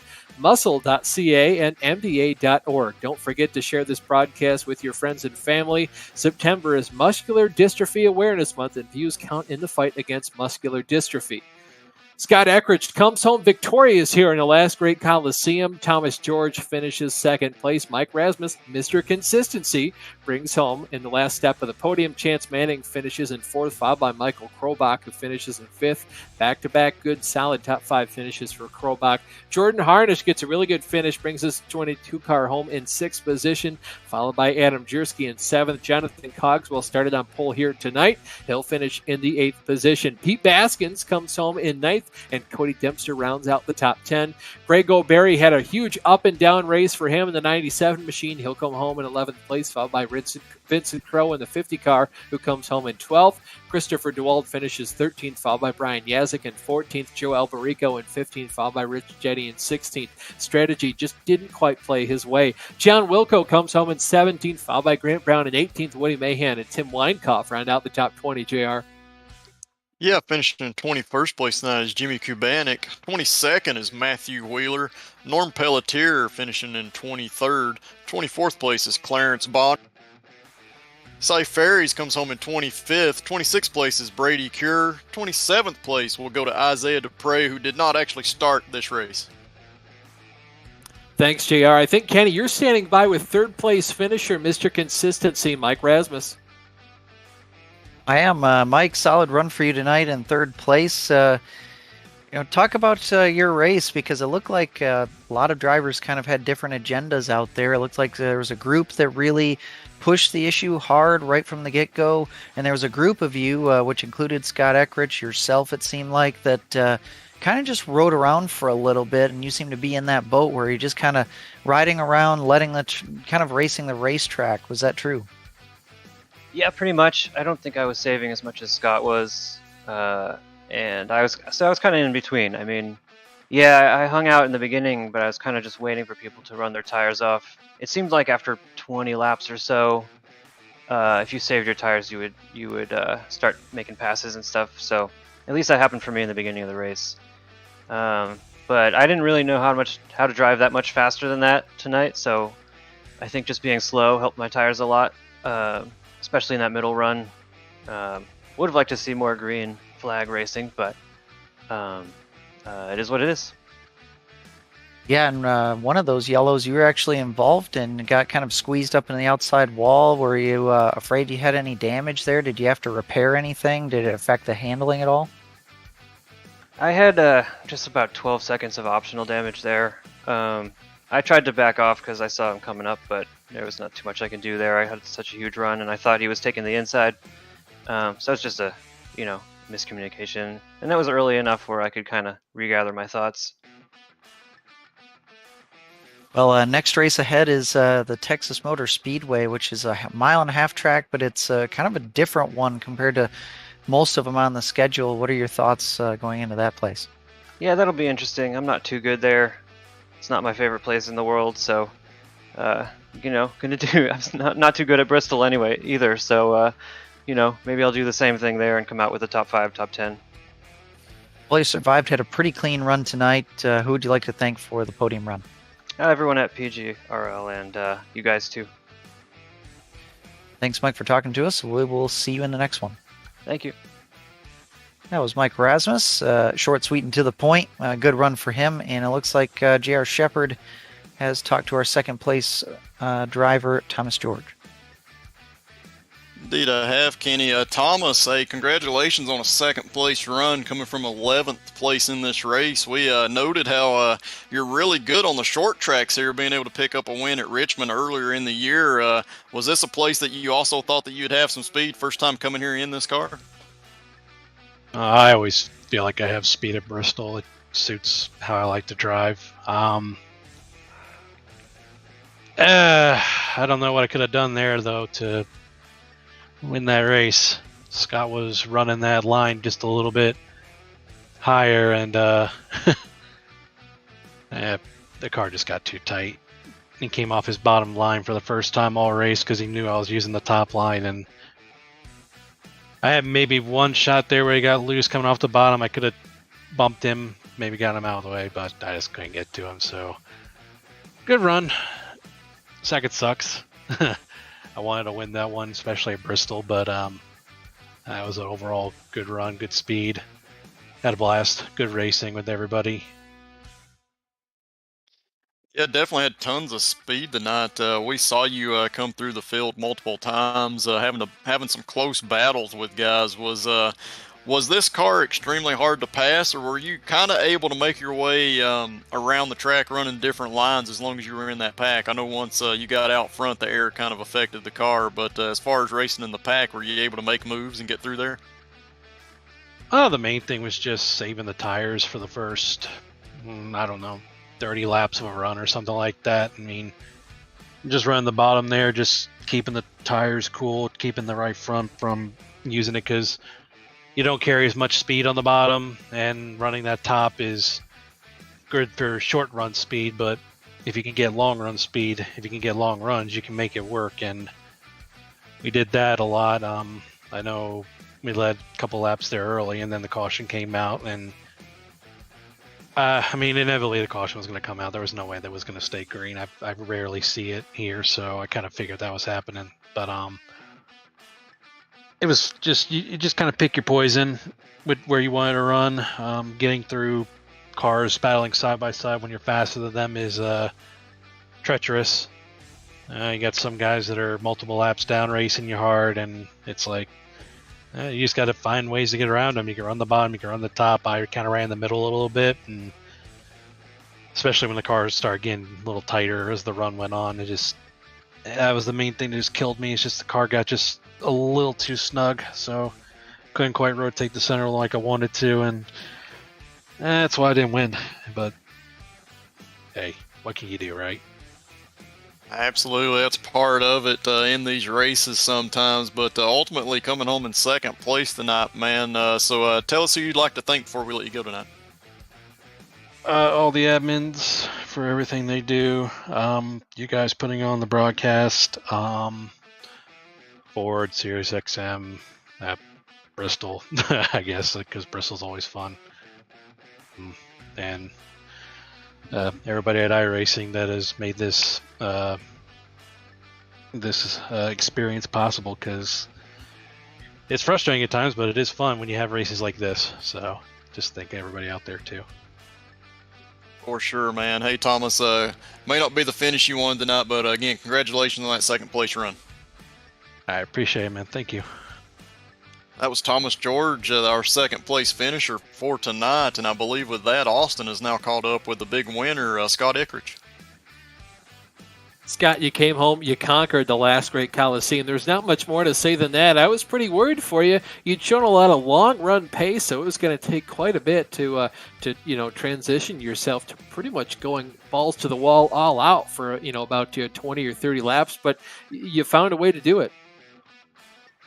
Yeah, I almost messed up a couple times there. I hadn't actually been that fast all night, so it took a couple laps to get my bearings there and get the tire temps up so it wasn't as greasy as it was. But yeah, I'd really love to have seen, from about when me and Rasmus were side by side. Would have loved for that to have kind of played out, because I was really questioning how that was going to play out, given, we were basically both just burning our tires up trying to, stay equal with each other, or inch ahead there at the end. But yeah, just really happy to get a win here. It's been a little bit of bad luck, so it feels good to get one to go my way. Yeah, finally back in victory lane. You talk about bad luck. Of course, last week you finished second, not quite up to your standards. Still a pretty good finish, though. Next week we go into Texas. How are you feeling about that place? Old Texas I was really good at. New Texas I haven't really run a bunch, so I hope we got a good, mile and a half package, but I guess we'll have to see. And heck, I'll win it for sure, 100%. Sounds good. Obviously, we're not even getting to your strong suit, the Charlotte Roval, in 3 weeks from now. So you might be able to get 4 wins here in the span of just a couple of weeks. Scott, thank you so much for your time. Who do you want to thank before I let you go? Yeah, as always, just the Graphics LC bunch and LPM and you guys for putting this show on for us every week. Thanks, Scott. Thank you so much for your time. Congratulations on the win, man. That was awesome stuff. Coming home to conquer Bristol Motor Speedway. Thanks, guys. That was Scott Ickrich. Guys, it was an awesome race. JR, your takeaways from tonight? Well, yeah, just another great race at Bristol. We saw guys working many lines throughout the night, but ultimately that high line prevailing during the short run, and Scott being able to notice that in ahead of time and being able to move up in front of Thomas George and kind of take that line and that air away. So, yeah, another tough short track race. We do have some more wild card races coming up with Talladega and the Charlotte Roval, so be interesting to see how things work out there. That could set the tone for the rest of the season. One story we didn't really touch on is the fact that the top 2 point getters thus far, Brian Yazik and Woody Mahan, both with late trouble. Yazik dropping outside the top 10, Mahan being wrecked outside the top 10 as well, and that's really bringing Thomas George and Michael Krobach, who had really good runs tonight, up into that title mix. So that'll definitely be a storyline moving forward. The next Pretty Good Racing League broadcast here in the Virtual Grip Network is going to be next Tuesday, September 27th. You can see those 2 races on your screen right now from Texas Motor Speedway. The stream goes live at 8:50 p.m. Eastern Time. And the next Virtual Grip Network broadcast is the BRL Dirt Street Stock Series as they take on Lanier National Speedway. That goes live on Friday, September 23rd at 7:10 p.m. Eastern Time. Look out for me on the call. We'll have to see who my co-commentator is. This has been a pretty good production of the Virtual Grip Network. On behalf of myself, Austin Belke, my booth mates J.R. Shepard and Kenny Kibbe, our director Ryan Seneker, and everyone behind the scenes at Virtual Grip Network, thank you so much for watching, and good night.